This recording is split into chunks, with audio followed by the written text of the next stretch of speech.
So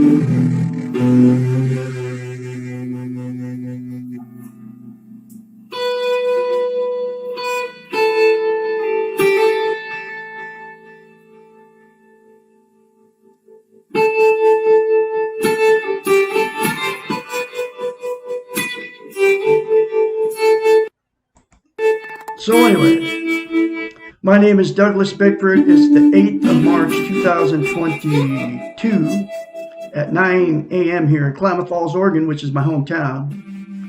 Broadcasting live out of my 105-year-old house that I bought here in Klamath Falls, Oregon. She's as solid as a rock, but she's a little bit crooked. And nobody wanted this house because she's not on a foundation. 2-bedroom. The old architecture from 105 years ago. I have beautiful Chinese elm trees in front of my house that are over 100 years old. They're probably about 70 or 80 feet tall. All the little birds live in them. That's why I love them. And my neighbors are telling me, oh, you need to cut those things down because the roots go all over the neighborhood and suck up all the water. I'm not cutting down my 100-year-old trees. Sorry, folks. But anyway, that's not the reason I'm on Facebook Live, and I'm also on YouTube. And I have been over for a year teaching self-esteem at this book right here, okay? Because I had zero, and that was because I was sexually, emotionally, and physically abused as a child by my parents. Okay, I'm 66 now. I lived my whole life up until 65 years old until I discovered how to attain self-esteem. Okay, I lived without it. 4 failed marriages because I didn't have self-esteem. All the way up until, like I just said, 65 years old. Sitting in an old RV in Christmas Valley, Oregon, after I left a toxic relationship November 2nd, 2020, because it was my 4th marriage, and I got in another toxic relationship, my 4th marriage, because of no self-esteem. And then I discovered this book. The first place I landed was my son's house after I left everything I owned because this woman I was with was going to kill a 3rd cat. She killed 2 of my cats, and I let her do it because of no self-esteem. So, but that's what we do with no self-esteem. We get in these toxic relationships because without self-esteem, you can't love, you can't be loved, and you also cannot be content.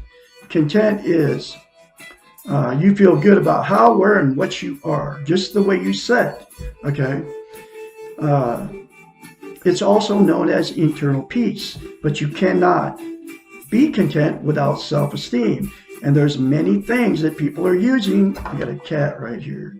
I got 9 cats. Okay, stay back there. His name's Bullseye. Oh.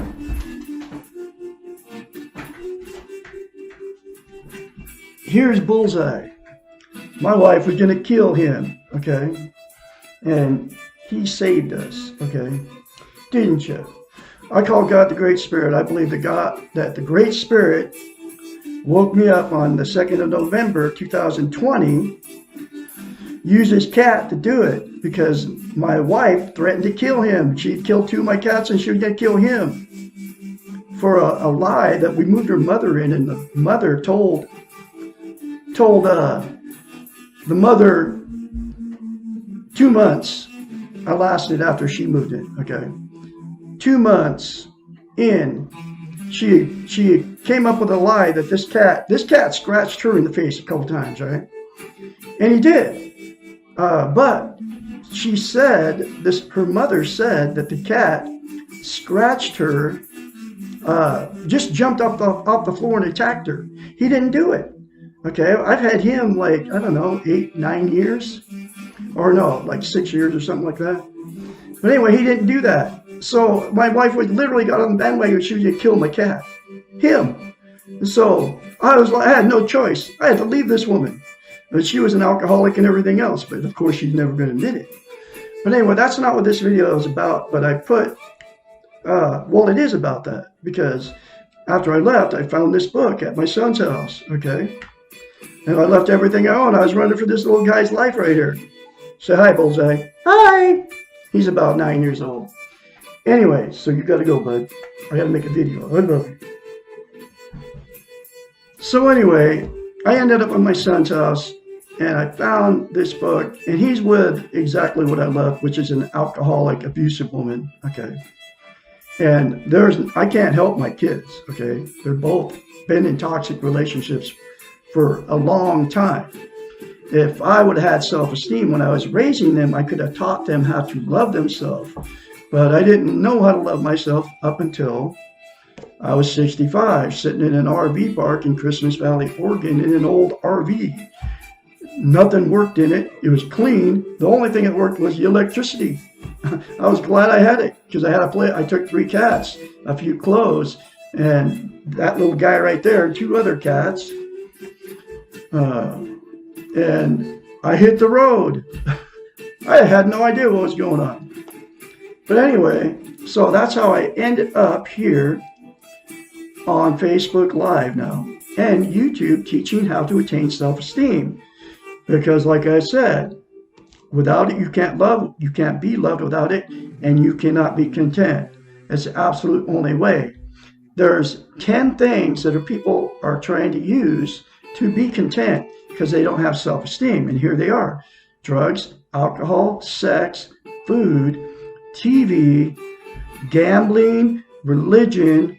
You use people, you use people, which is relationships, material possessions, and money. There's 10 things, right? None of those will ever make you content. They make you momentarily happy, okay? But they'll never give you internal peace, which is what attaining self-esteem and attaining self-esteem will give you, which is internal peace. All those 10 things are considered external things. And all this comes from a psychiatrist. But she came up with this thing called mirror therapy. 30 years ago, folks, she wrote this book. Okay? So she's nowhere to be found anywhere, and that's why I'm here doing it. I'm her spokesperson. But anyway, mirror therapy, right? She came up with the concept of mirror therapy.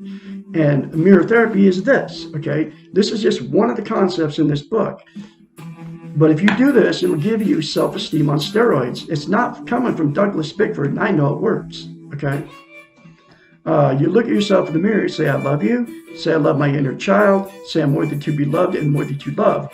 Those 3 things to yourself in the mirror from a psychiatrist will give you what is known as self-esteem, self-love, self-confidence, self-worth, okay?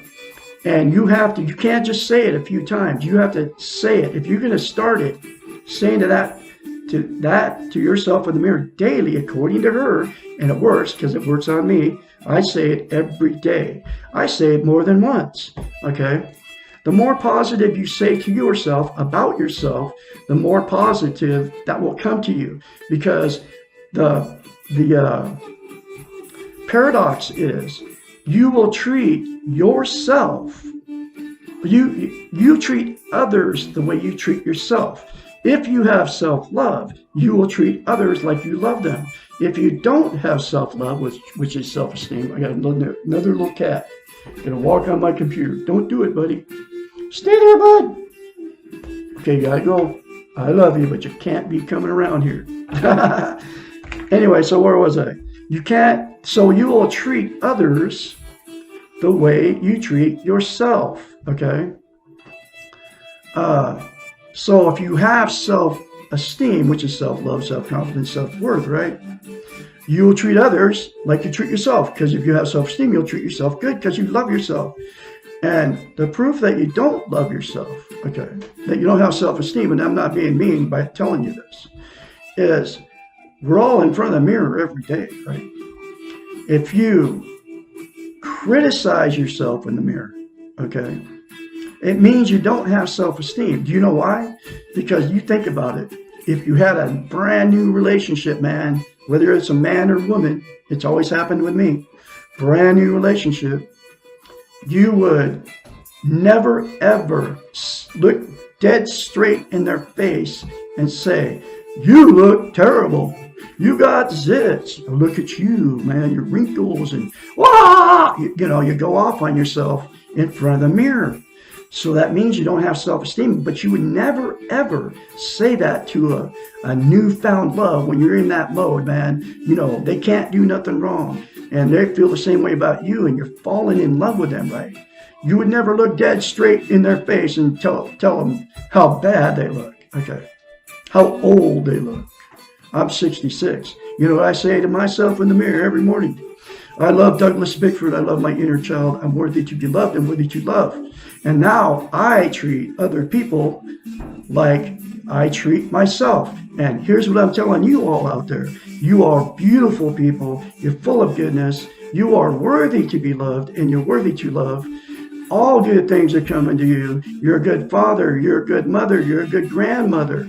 You're a good grandfather. You're a good son. You are a good cousin. You are a good uncle. You are a good aunt. You are full of goodness, because this planet that we live on is one big ball of goodness.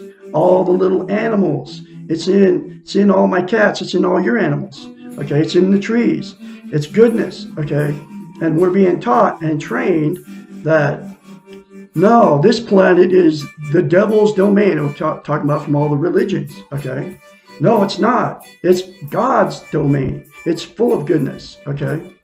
That's where the religions are wrong. And guess what? It all comes out of all those holy books, those so-called holy books, the Bible, the Quran, the Book of Mormon, the Jehovah's Witness Bible, and the Catholic Bible, all of it, okay? And this is not a religious discussion. I am teaching from a psychiatrist. I'm just throwing that out there because that's how they've done it to us. Like the other one is, we were all born bad, and that's a complete fabrication from all the holy books. I don't care. You know what God is? I call it the Great Spirit. You can call it whatever you want. It's a spirit. It's not a he. It's not a she. It's a spirit that connects all of us. And guess what it is? I call it's all goodness. Okay. That's why you were all full of this goodness. And guess where that goodness lives? Right inside here. You all have it. You just have to be able to accept that God lives in you. Goodness lives in you. Okay. Anyway, so here is the next chapter from the Portable Therapist. Where's my glasses? I get these from the dollar store. They're just reading glasses. I think they're like 2.0 or something like that. All right, here we go. What can I do about my future? Absolutely nothing. And that's what she'll talk about. We seem to be obsessed with the future. This is understandable when we realize that our doing model is a goal-orientated one, and that in this model, nothing is ever enough. No matter what is happening in the present, we have to concentrate on the future. And because, like the past, we cannot live in the future, this orientation takes us out of the present. Out of what we can control and manage. Just as guilt lives in the past, anxiety lives in the future. We have become so future orientated that when we become uncertain about the future, we tend to panic. If the future is shortened by disease or circumstance, we feel cheated and resentful. It seems to be easier to conceive of ourselves as what we will become than what we are. It would be unrealistic for most of us to have no thought for the future. Part of our definition of maturity is taking care of ourselves both now and later. Therefore, some planning in the here and the now needs to be future orientated. We can do things now for tomorrow, hoping that we will have a tomorrow and that what we are planning will work later on. The first realization, however, needs to be that our concept of the future is only a concept and not a guarantee. Nothing is certain, and no future certain time is certain. It is unrealistic to think that you can control what will happen to you. The paradox here is that the more emphasis we have on the present, the more we focus on being the best we can be right now, the more the future seems to take care of itself. Once we learn that we cannot control the future, once we give up the illusion of control, hold on, I lost my spot. Once we learn that we cannot control the future, once we give up the illusion of control, fate seems to work in our favor. And if it does not, if calamity occurs, we are better able to accept and deal with it. Because we are survivors, the future is never as bleak or fearful as the fear of the future. Relax. We do not ask this question when we are enjoying the present and feeling secure in ourselves. And that's what self-esteem will give you, feeling secure in yourself. It's called internal peace. There is no need for anxiety in the moment. We do not have to panic when we can do something. In the present, we can breathe and relax. We can consider our options. We can acknowledge our feelings. We can accept ourselves. We can choose. We can experience. We can be heroes. We can do none of these things in the future. The best we can do in the future is to waste the present, dreaming about being a hero. Remember, time is not replaceable. Live the moment well. Try to stay in the here and now, and there will be no need for anxiety or regret. Whew! That is a powerful chapter, folks. And you can all not live in the future in anxiety and not live in the past in guilt if you attain self-esteem. And those 3 things to yourself in the mirror will give you self-esteem so you can live in the present.